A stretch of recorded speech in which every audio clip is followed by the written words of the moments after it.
Hey guys, MetalJesus here, and today I am back with a review of the RetroTINK 2X-Pro. This is a brand new update to a piece of hardware that a lot of us use in our game rooms, myself included, to take that old 240p resolution and then line double it up to 480p over HDMI, so it's much easier to connect to an HD television. So in this video, I'm going to talk about what they changed and added to make it Pro, as well as show you what it looks like connected to a bunch of different game consoles. And for the first time ever on my channel, I'm going to show you what it looks like connected to some vintage computers. This is going to be really cool. Let's take a look.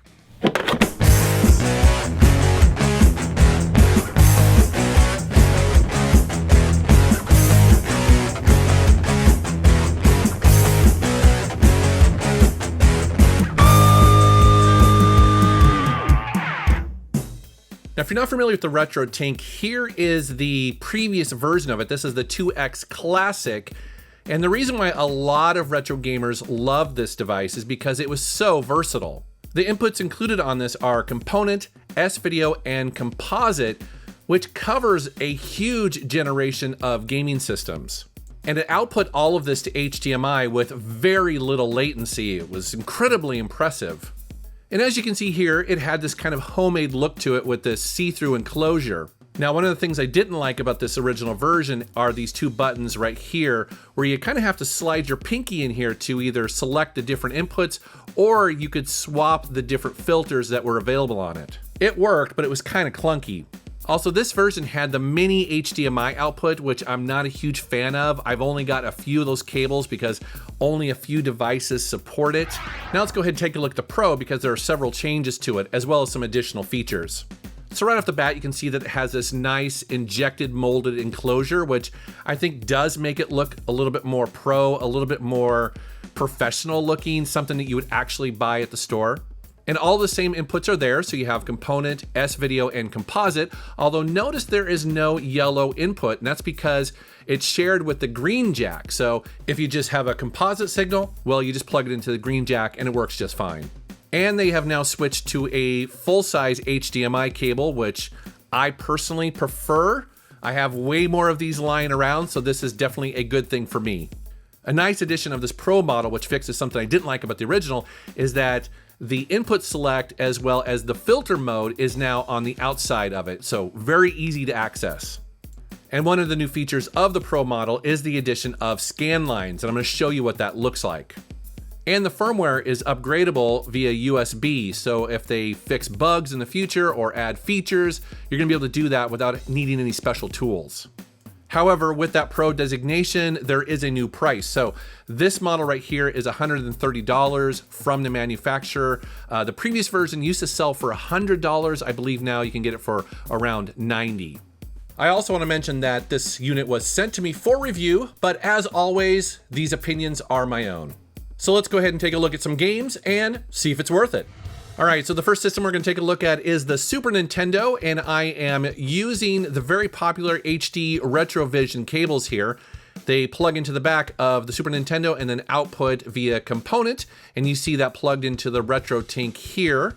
I should also mention exactly how I'm capturing this footage. So obviously I'm using the original hardware connected to the RetroTINK Pro, and then I'm using the Elgato HD60S.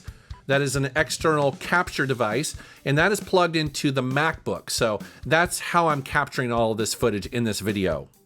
In this video, I obviously want to show you what these games look like just running straight off of the hardware to the RetroTINK, but also because it has those filters, I do want to spend some time showing you exactly what you should expect if you have the filters turned off, or maybe if you use the smoothing or the scan lines. So for instance, in Ultima 6 here, I've zoomed in quite a bit. These are the scan lines, but also pay attention to the bar and notice that the cups, if I turn the smoothing on, you can see it straightens out the lines. Now let's go ahead and check out Alien vs. Predator. Now I've slowed the footage down here to about 70% to hopefully give you a better idea as to what's going on. But as you can see here on the left, there is no filter, that's just straight off the cable. Then you have the smoothing in the middle and then scan lines on the right. Now I have to admit, me personally, I don't actually use scan lines when I play just casually, but it's nice that they've added them for people who want them. Now we're going to take a look at some Sega Genesis games. I'm going to use my Sega CDX here because it supports cartridges as well as the Sega CD games. And for this one, we're going to use composite video. So you see the yellow cable there plugged into the green port. And this, of course, is Streets of Rage 2 running with no filter. So this is basically just line doubled up to 480p. And then this video obviously is output at 1080p. So just kind of keep that in mind that there is some upscaling going on here, but it looks good. And then here's the game with smoothing turned on. Now be aware that if you're watching this on a small screen, like say your phone, it might be kind of hard to tell. It's definitely much more obvious when you're looking at it in person on like say a big HD television. And then here it is with the scan lines. I'm going to go ahead and zoom in 200% so you can kind of see it a little bit better there. But I think the scan lines look good if that's what you're into. You know, obviously it makes the image a little bit darker, but that's the trade-off. And then here is Super Monaco GP. You have no filter on the left, smooth in the middle, and then scan lines on the right. Notice that the smoothing in the middle really rounds out that windshield nicely. I like that look. Now let's go ahead and hook up the N64 to it. And for this one, I'm going to use the S-Video connection. So this should be a little bit higher quality than just the yellow composite cable, and you see me plugged into the side of it over there, but you still have the two audio inputs in the front. Again, it's a very versatile device, especially when you have a bunch of different consoles like me and connection types. For this side-by-side comparison, I've mixed things up a little bit. So on the left, you have an S-Video connection with no filter. In the center, it's the same S-Video connection, but with smoothing turned on. And then on the right, you have the Ultra HDMI mod, which is considered the best way to get video off of the N64, but it's also the most complex and the most expensive.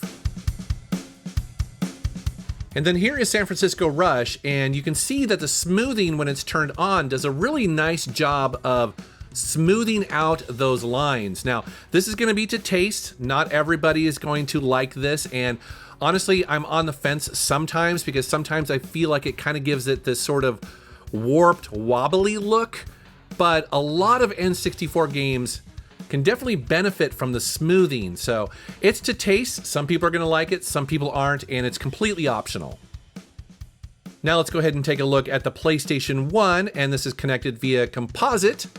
And I definitely think you can see there is a downgrade from the S-Video that we saw on the N64 to just that simple yellow composite cable. But I'm doing that on purpose to show you guys what the line doubling does look like because, you know, it's doing, I think, the best that you can expect with this type of video connection. And again, the RetroTINK is very easy to use and it hardly introduces any input lag. So that's very good when you're playing some of these arcade style games. The next system I was curious to check out is the PSP because as you guys know, there is a cable that you can get that attaches to the PSP that will output the video to component. Now I was very curious to see how this would work. And it worked immediately when I plugged it in. However, most games, when you try to launch them this way, do require the PSP to be in progressive mode. So when I switched it over to progressive mode, I was getting this really weird doubling on the screen. I didn't know what was wrong. It turns out that the RetroTINK doesn't accept and isn't designed to take 480p input. Meaning, if you want to connect your PSP to your HD television, well, in this particular case, you're just going to want to stick with the level hike HDMI converter that I've done a video on in the past. And I'll put a link to that in the video description below. All right, moving on, let's go ahead and check out the original Xbox, and we're going to connect that via component cables. And it's me, and so of course you know I'm going to play some Burnout 3, and I have to go for some crash mode. Now this is with no filter, and yeah, it looks and runs great. And here's the same level, but with smoothing turned on. Now it's kind of hard to see the difference because obviously there's so much going on, but I think it looks pretty good. Perhaps here is a better example of the smoothing. So this of course is with the filter turned off. So this is straight off of the component cables, and I've slowed it down a little bit so it's a little bit easier to tell. Now let's go ahead and switch to smoothing, and you'll notice that again, the edges just, well, they're smoothed out. I mean, they just look a little bit more modern, a little bit better. And then sometimes it's easier to tell the difference when you start with smoothing and then go to no smoothing. So that's what we're doing here. And again, you start seeing the jagged lines.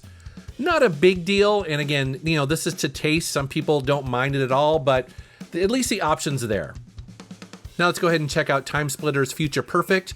On the left, you have no filter, and then on the right, you have the smoothing turned on. And like previously, I've slowed the footage down to help you see the difference. But again, it's very subtle on the Xbox. It's something that you may want to turn on, you may not. I think it actually looks pretty good.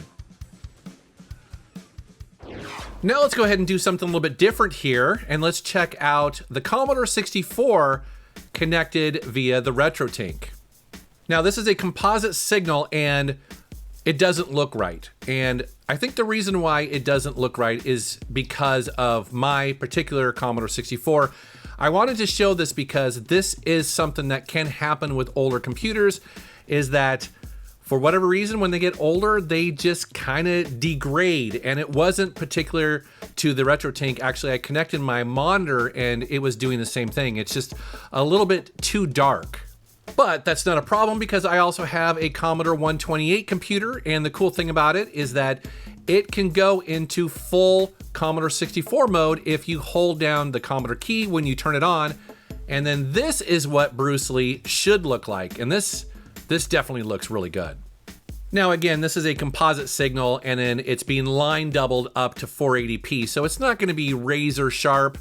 And in all honesty, it would actually look better if I just connected to a computer monitor, but it's really nice to be able to connect my Commodore computer up to my big 4K HD television using this line doubler. It's pretty awesome. And then here's the game with the smoothing turned on, and I have to say, yeah, it looks pretty good. Here's probably a better example of that smoothing. So this is Impossible Mission, and I'm going to pause the game here and push the smoothing button, but pay attention to the ball that's chasing me. So when you push smoothing, you'll notice that, yeah, it smooths out quite a bit. It looks really good. And having my computer hooked up on the TV is just a great excuse to play a bunch of games I loved as a kid. This is Space Taxi, which is a cool take on the Lunar Lander style game where you play a taxi driver in the future, cruising around trying to pick up passengers and deliver them to the correct pads. It sounds simple, but it gets really hard, really complex. And then here is a classic on the Commodore 64 called Raid on Bungling Bay. Now, this was designed by somebody very famous. Will Wright actually made this game, and this is what actually inspired him to go on to create SimCity. If you have a Commodore and you haven't played this game, you definitely should. Now let's go ahead and check out the Amiga, but the Amiga is a little bit tricky because you need this video adapter here that I've got attached to the back of it to get a composite signal out. But the RetroTINK works fine with it. I was very pleased because again, it's so easy and convenient to be able to use this one device, not only just for a bunch of console generations, but now I can go back to my vintage 80s computers and also get those on my big HD television, or capture them like this and use them in potential future videos. And the question with these older computers is, would you use the filters or not? And I have to say, I'm kind of undecided because as you see here with Shadow of the Beast 3, I'm actually toggling the filter on and off. So I'm going back and forth between normal, smooth, and then also I show you scan lines. And man, you know, it really just depends on the particular game and whether I think it looks better or not. I guess that's the thing, is that it's nice to have the options if you wish. And to be honest, on a 4K television, sometimes normal looks better, you know, sometimes the smoothing looks better, and at least you have the choice. So that is my review of the RetroTINK 2X-Pro.